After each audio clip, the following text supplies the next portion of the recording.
E aí, já pensou em ganhar muito dinheiro com um canal de corte igual esse daqui que você está assistindo? No primeiro link da descrição temos um aulão para você que quer começar um canal de cortes e faturar muito aqui na internet. Também teremos planilhas que irão te ajudar na hora de organizar a produção do seu canal. Tá esperando o quê? E como que é feito o diagnóstico de TDAH? Eu tenho um filho de 4 anos, ele vai fazer 5. Como que eu sei se ele tem ou não? Calma, a gente começa a ver ali, porque até 4, 5 anos a criança ainda não teve o primeiro grande amadurecimento cerebral, tá? Você pode explicar pra gente como que é o cérebro da criança, como que ele desenvolve? Vamos lá. Até 4, 5 anos, essa altura aí, o cérebro ainda não tem uma coisa chamada individualização. O que significa? Pro teu filho, ele ainda é você, a mãe, a avó, a babá, todo mundo que ele convive. Assim? Ele não se sente um ser único. Eu queria entender isso, porque parece mesmo isso. Mas é isso. Por exemplo, se você estiver fazendo cocô, tá, e teu filho atende o telefone. Hoje não, porque não tem mais telefone fixo. Mas vamos supor que ele atende o teu celular. Tá tocando, ele atende. Aí fala assim, eu queria falar com o Vilela, tá. Ele não pode. Por quê? Tá fazendo cocô. Papai tá fazendo cocô. Isso. Por quê?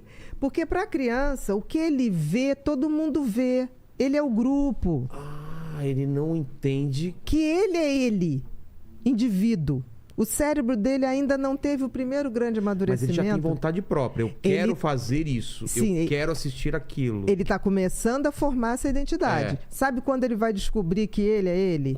Quando ele começar a mentir e perceber que vocês não notaram. Ele não mente, ele não consegue ainda. Mentir. O dia que ele falar assim, você chegasse... Como é o nome do teu filho? Noah. Noah. Você pegou uma... Acabou com isso aqui. Só tinha ele. Mas você pegou... Não.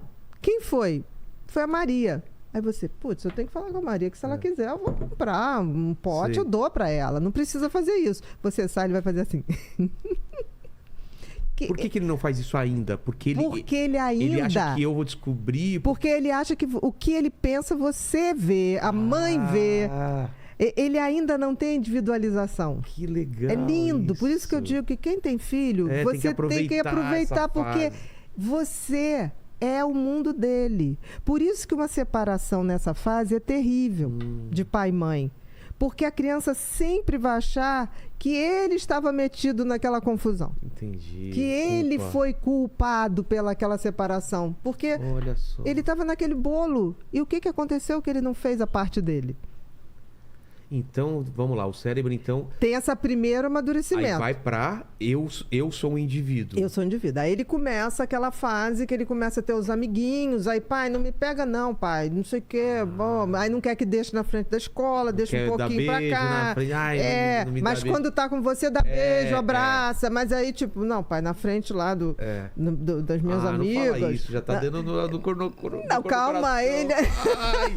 Chegar nessa fase, meu Deus. Aí vai para adolescência, que é aquela hora que... É separação total. Porque precisa. Porque olha só, faz parte cérebro ali, ele vai se preparar para ser adulto.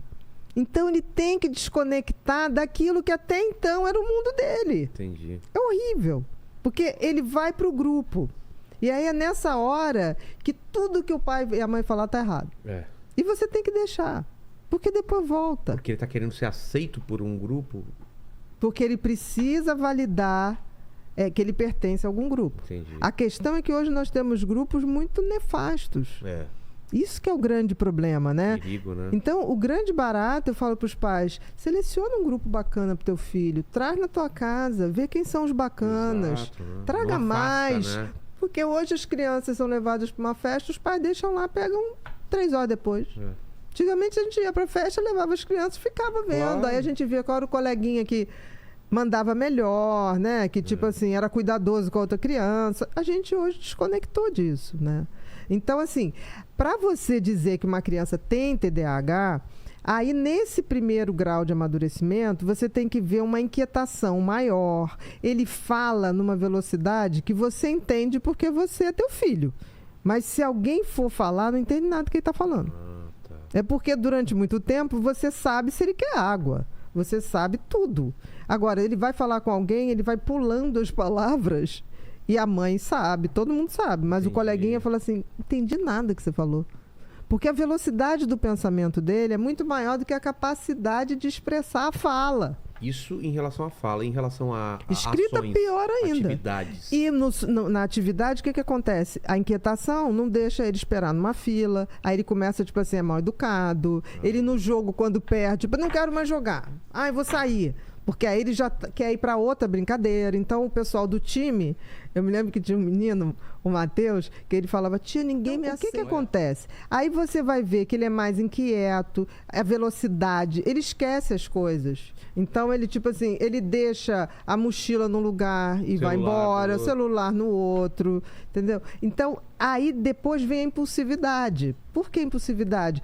Porque ele também não filtra o impulso. Então, às vezes, ele fala uma coisa com você, depois ele se arrepende profundamente. Então, por exemplo, uma criança TDAH adora bicho. Quando ele machuca um bicho, nunca é por intenção. Às vezes ele está fazendo uma brincadeira. Está banado. Aí, quando ele machuca o bicho, ele fica arrasado. Você vê a criança chorar, assim, de tipo, eu não queria. Mas é bem diferente de outro tipo de funcionamento. Essa hiperatividade, ela também... É mental. Ah, não é física? Existe a condição sine qua non para você ter um TDAH é hiperatividade mental. Excesso de pensamento. Numa velocidade maior. Agora, existem casos que você acompanha a hiperatividade mental com a física. Nos meninos predomina esse tipo, né? A mental com a física. Nas meninas, entre aspas, predomina o desattentivo puro, que é só hiperatividade mental. Aquela criança que está na aula, não dá trabalho nenhum para o professor, mas em compensação viaja o tempo inteiro.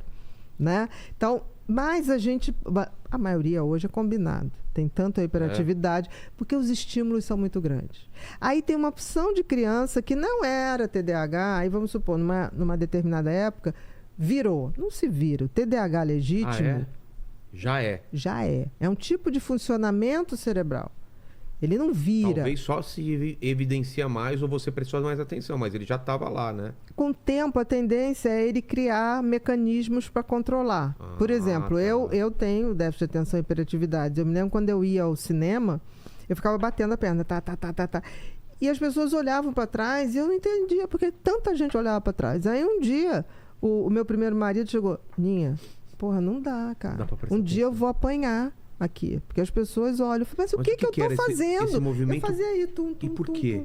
A inquietação das pernas. O excesso de pensamento é o maior que descarrega na perna. Então, por exemplo, se você me encontrar numa coisa, eu me acalmo agitando a perna, balançando a perninha. Perninha nervosa. É uma forma de extravasar. Então. É uma forma de extravasar o excesso de pensamento, de atividade elétrica. Já que não necessariamente é uma coisa ruim, como a gente usar isso para o bem da criança ou do adolescente? O que faz? Eu acho que existe uma coisa. Eu acho que existe uma coisa. Toda vez que eu explico para uma criança que ele tem na cabeça, se ele for mais de campo, eu falo que ele tem um cavalo maravilhoso, mas que é indomável. Entendi. E que ele vai ter que domar o cavalo. Ou se for mais de máquina, eu digo que você tem um motor de Ferrari, mas a Ferrari você pode capotar muito mais fácil do que um Audi. Ah, tá, tia, e aí? Falei, você vai ter que ser o mecânico do teu cérebro. Você vai ter que dominá-lo. Isso ajuda demais. Porque, assim, eu nunca trato se não tem sofrimento. Se a criança não está sofrendo por alguma coisa, se sentindo inferior, se sentindo burro, eu não trato. Se a criança chega para mim, tia... Sou feliz assim. Eu sou feliz, está tudo direitinho, só minha mãe que reclama. Aí eu oriento os pais, tipo assim, vamos fazer atividades que melhorem, vamos fazer neurofeedback, que é um treinamento. O neurofeedback nada mais é do que ligar o cérebro da criança no computador, programar uma série de joguinhos que vai fazer com que ela comece a dominar o seu cérebro através das ondas elétricas do cérebro. Então, para a criança é muito lúdico, porque ela é uma ginástica cerebral. Então, assim, para a criança, em geral, elas adoram fazer esse tratamento. E que funciona mesmo. Tá. Agora, se é uma coisa que a criança está mal, me sinto burro, não sei o que lá, a gente faz medicação. Não acompanha, a gente faz medicação, porque é uma mudança. Quando você acerta a medicação, você não... É químico, então? É químico, porque a dopamina é química. Porque o que faz funcionar o lobo frontal é a dopamina. E tem uma coisa no TDAH que a dopamina, ela é que coordena, né, o combustível desse filtro. O cérebro do TDAH nasceu fabricando menos dopamina. E ele vai passar a vida inteira buscando a dopamina, no hiperfoco, né? Porque essa novidade, essa coisa que ele tem tesão, libera dopamina. Certo. Se a gente rapidamente não descobre essas áreas de produção de dopamina que dá tesão, aí vem uma coisa grave, porque ele pode descobrir isso na adolescência no uso de droga.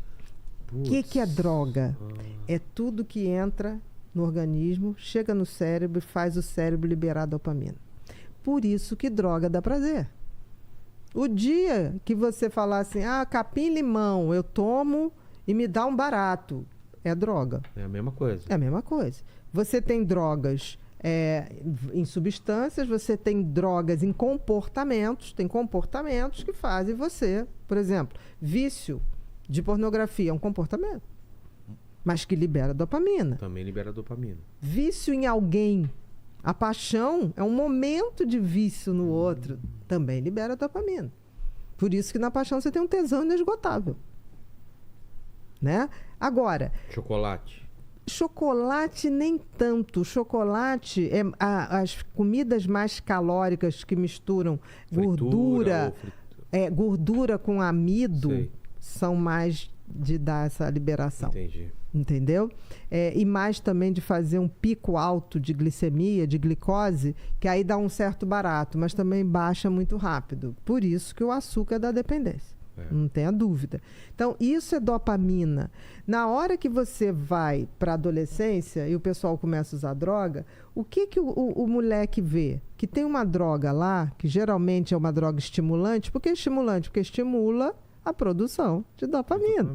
De liberação de dopamina. Estimula o lobo frontal. Então, ele usa aquela droga, por exemplo, um energético, um estimulante, um MD, uma cocaína, um crack, para todo mundo dar aquele... O hiperativo, ele olha o mundo e fala, caramba, é assim? Tá tudo fazendo sentido. É como se alinhasse. Nossa. E aí ele começa, eu vou ficar nesse troço aqui. Então, mas se não tivesse informação, né? Se não tivesse a informação. Porque assim, aí meus pacientes falaram assim, mas eu fiquei bem. Eu falei, sim, mas o problema é que isso vai esgotar. Porque a droga não produz dopamina. Ela vai lá, é como se fosse uma laranja. Ela vai lá, espreme, e você tem aquele caldinho na hora. Você pega só o caldo da dopamina. Chega um ponto que não vai ter mais. Você espreme. Espreme não sai, você só vai ficar com ruim. Entendeu? Você vai ficar com a ressaca. Aí quando você explica isso... O cara fala, eu entendi. Então vamos arrumar uma outra maneira de mexer na minha dopamina. Mas se essa informação não é dada cedo, ele vai. Vai. E se afunda, né? Ele afunda. Caramba.